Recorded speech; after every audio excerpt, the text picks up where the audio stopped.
as families and advocates for your children. And also just highlight that we need more researchers and funding as well for the GM1 research community. Right now, I took a look at the active federally funded grants for GM1 at the NIH, and there are only 7, which is a very low number for GM1, but maybe being such a rare disease, it's actually, a good representation. Active clinical trials, I mean, this is actually pretty amazing. Not all enrolling right now, but currently ongoing. We have 6 natural history studies, 2 gene therapy, and 1 substrate reduction, which we heard about earlier. And then the number of research articles published in 2024 that are directly looking at GM1 were a little less than 20, but that's still amazing for a rare disease. So we need you to continue to advocate for your families so that we can push this research forward to get therapeutics to your kids. All right, so let's look at some of these existing and potential therapeutic strategies for GM1 and other lysosomal storage diseases. We have 2 sort of areas of treatments. We have some treatments that are lifelong or recurrent dosing treatments, and then some that are single dose or meant to be single dose therapeutics. And so lifelong recurrent dosing typically includes enzyme replacement therapy, which we're all probably quite familiar with, and we're sort of pushing forward for GM1 right now with the Cure GM1 Foundation. We have substrate reduction therapy, which we heard a little bit about earlier with nizubaglistat, and so hopeful that that will be an effective substrate reduction therapy for GM1, as well as MPC and GM2.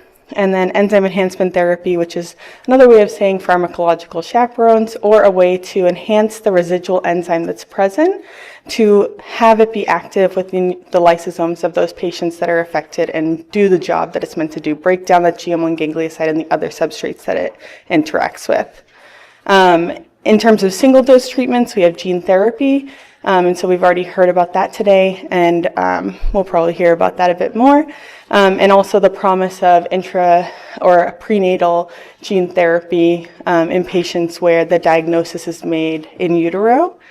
And then cell replacement therapy, where we're actually doing those cell transplantations or ex vivo modification of cells that are then transplanted to the patients for restoration of beta-galactosidase activity, and then genome editing. And so my background is in genome editing, so I'll probably talk quite a bit about that as we go through baby KJ's case.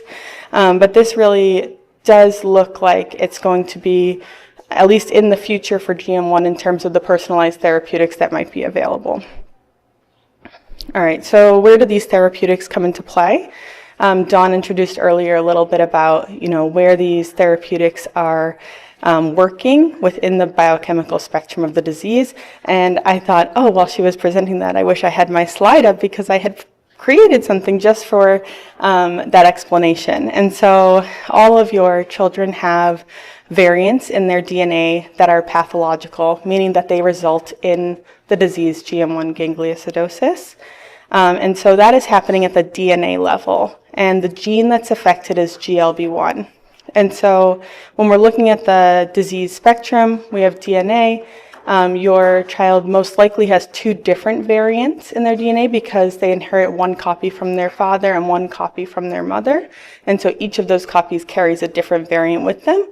Or you could have a de novo copy, something that happens in utero or at some point during the development of the fetus where a variant is introduced. And so at the DNA level, we're doing gene therapy, we're doing cell therapy, we're doing gene editing. This is where those therapies are working to restore the functional gene or to introduce a functional gene so that we can produce functional enzyme ultimately. And so biochemically, after DNA, we produce mRNA. That RNA is then going to be producing protein. That protein is our beta-galactosidase. We don't have a lot of therapy happening at the mRNA level for GM1. It isn't really an ideally suited target. But at the protein level, we have enzyme replacement and enzyme enhancement. And so enzyme replacement therapy being what we're pushing forward now with ICV delivery. And then enzyme enhancement, which would be those pharmacological chaperones that are going to assist the residual enzyme in performing its job. We also heard about substrate reduction, so that's affecting ganglioside catabolism, and that's actually preventing the synthesis of lipids so that they essentially don't accumulate within the lysosomes. But it isn't really clearing the lipids that are already present or the substrates that have already accumulated within those lysosomes. And that's an area where we need to either combine therapies or figure out a way to clear those lysosomes while also reducing the production of more substrate. All right, I think I'm going a little slow, sorry guys. Wanted to highlight a few researchers. This definitely doesn't cover all of the researchers working in GM1, but wanted to just highlight or shout out a few. Jessica Larson, she's at Clemson University. She's working on enzyme replacement therapy for GM1 and also how to package gene editing materials using polymersomes. So it's a completely different synthetic delivery vehicle that's made out of polylactic acid and polyethylene glycol. So some polymers that work together to form capsules that can deliver those components, trying to essentially get them to the lysosome so that the enzyme can do its job and not be degraded within the body. Cynthia Tift, who we heard from earlier, she's been a pioneer in our gene therapy efforts for GM1 at the NIH. Delphine Leclerc, she's did her PhD work working on gene editing for GM1.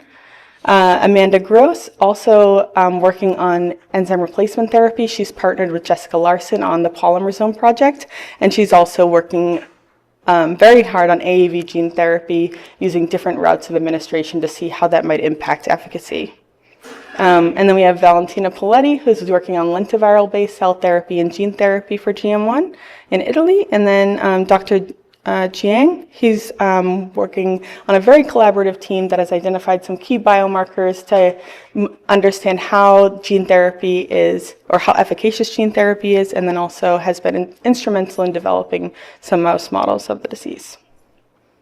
All right, so moving on to baby KJ, and really my area of focus, which is gene editing. And I think a lot of you, when you heard about baby KJ, you became really interested in this idea of applying gene editing potentially to your own children or to newly diagnosed children that have GM1. And that's something that I'm really interested in as well. And baby KJ's case definitely represents sort of, it's a landmark case, right? It's sort of starting that journey into personalized medicine for these kids. And so baby KJ was born. In the first couple days of life, he was identified to have lethargy. He was having a difficult time thriving. And so they ended up transferring him to the NICU. Within the NICU and within just a few days, they were able to measure his ammonia levels within his blood and found that they were elevated. And when they found that they were elevated, they recommended that he be transferred to the Children's Hospital of Philadelphia. And at that time, he was enrolled in the Baby Eagle program, which is a program that does whole exome sequencing to really identify quickly and diagnose rare diseases. And they already sort of had an idea of what it might be. It was probably a urea cycle disorder. And through this program, they were able to diagnose him with a CPS1 deficiency. CPS1 deficiency largely affects the liver. And so the standard of care for children that are diagnosed with CPS1 deficiency is a liver transplant. However, the child needs to be well enough to receive that transplant. So keeping these kids healthy enough to receive the transplant is one of the biggest barriers to getting the transplant itself. At the time when he was diagnosed, or within a couple months, he was approached by the CHOP team to essentially sign up for their gene editing program, where they believed that they could treat his child or their child and potentially cure him of the disease or get him to a place where he didn't need that liver transplant or could live a longer quality life. And so KJ was placed on the national transplant list at about 5 months old. Even though they were actively working on the gene editing approach, they needed to make sure that he was also on that transplant list so that he would be able to receive that transplant if it was something that he needed. And then these are the two names of the individuals that were sort of pioneering or pushing forward the gene editing approaches for this family. And so I wanted to talk a little bit about baby KJ in the context of the variants that he had or has within his DNA. Baby KJ is a compound heterozygote, which means that he has two different variants, which is the majority of children with monogenic diseases have two different variants. So one inherited from his dad, one inherited from his mom. both of his variants were editable by something called base editing. And so that's when you can change one nucleotide or one piece of the DNA back to the original or the non-disease form. They decided to target just one of those variants. So the maximum amount of correction that they could achieve with this approach was 50% correction, because they're only able to correct one of those 2 copies of DNA, right? And so I'm going to take you a little bit through what that means. So for base editing, you can correct single nucleotide changes. And if you remember from biology class, we have our DNA. Our DNA is composed of 4 nucleotides: adenine, thymine, cytosine, and guanine. And structurally, those nucleotides are different. And so you can see here adenine, guanine, thymine, and cytosine. And we can group them based on their similarities. So adenine and guanine look pretty similar, right? They have 2 rings attached to each other, and then thymine and cytosine have a single ring. And so we group those based on those properties, so they're purines and pyrimidines. For base editing, what that can do is correct transition variants, which means that you're going from a purine to a purine, so adenine to guanine, or a pyrimidine to a pyrimidine, so a thymine to cytosine. You can also go the other way as well. So as long as you're staying within those groups, we can make that correction with base editing. Now let's say your child has a variant that's going from guanine to thymine, so it's going from a purine to a pyrimidine. It's not going to happen. We can't correct that with base editing. We need to use other gene editing approaches to correct that. And so baby KJ's case was really exceptional because he had 2 potential variants that could be corrected using base editing, which is a much more straightforward and has higher efficacy in editing or efficiency in editing according to the literature. So it was a really ideal situation. And so to finish up on his case, CPS1, as I said, primarily affects the liver. They delivered the gene editing materials with lipid nanoparticles, which were delivered systemically. And because the liver is that filtration organ, it's essentially going to take up most of the things that are coming through the blood. And that includes lipid nanoparticles. And so the liver is really ideally suited for treating with gene editing. And so baby KJ, again, was a great candidate for this treatment. And they published those results as well. And so I really wanted to go into this. I don't have a lot of time left, so I might go really fast, and I'd love some questions at the end. But for GM1, how do we get this gene editing to our kids, to these wonderful little ones affected? Well, first we need to overcome the blood-brain barrier. Some therapies do that, right? We have substrate reduction therapy, small molecules, some AAVs that can be delivered systemically that have some ability to cross the blood-brain barrier. But are we getting enough transduction throughout the brain? Are we getting enough distribution? GLB1 is the gene that underlies GM1, right? It's the gene that's affected. It has something called alternative splicing. So we hear a lot about beta-galactosidase. That's our enzyme that's defective in GM1. But the GLB1 gene actually makes another protein as well. And it's called elastin binding protein. And if that's not functional, you could have some other effects coming from that, not just coming from the beta-galactosidase. So we need to think about what that means in the context of the therapeutics we're developing and what children, what their variants are when we're treating them, to sort of make estimations of what their potential efficacy could be.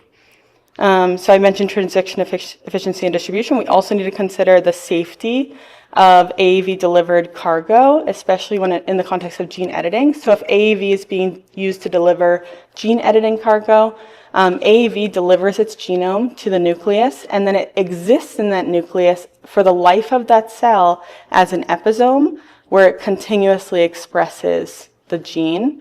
If you're going to deliver gene editing cargo with your AAV, it's going to express those components for the life of that cell, and that could lead to potential off-target effects, because if you're expressing an enzyme, which is one of the components of gene editing, that can cut DNA, it could lead to something that we just don't know a lot about in terms of the AAV delivery to humans in vivo, which is why a lot of people are leaning towards lipid nanoparticles. I think I'm out of time. Beta-galactosidase stability, we talked about that. a bit, so you need to know how to get it throughout the body without it degrading. And then existing lysosomal pathology. How do we clear that? And then endogenous mutant beta-galactosidase expression. So if you're not affecting the gene that's currently, if you're not changing the gene that's currently expressing your mutant beta-gal, how are you going to correct, more of the disease? That expression of that mutant gene may be affecting the patient. So I'll skip this one.